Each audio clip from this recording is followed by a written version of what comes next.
মাথা বড়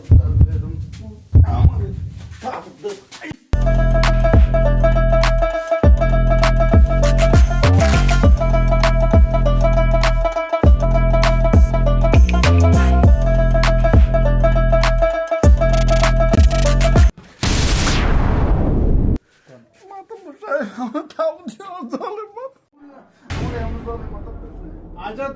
তুই ওরা আমাদের রইছস তুই ওর কলার সাইডা দে এটা উপযুক্ত বিচার আমি করমু তুই ওর থাবর মারছস ওরা 100 টাকা জরিমানা দিবি নলে তুই ওরা তার একটা থাবর খাবি মাদুর সাহেব আমার ধারে কোনো টাকা পয়সা নেই আমি একটা থাবরই খাবো দে তুই ওর একটা থাবর দে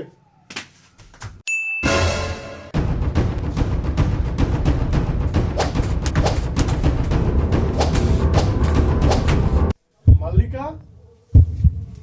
এই ধর মাদুর সাহেব ওরা 200 টাকা দিয়ে দেন আব্বু সাহেব এই 200 টাকা আমরা রেখে দেন, আমার টাকা লাগবে। দূর আর মাতবরি করুম হ্যাঁ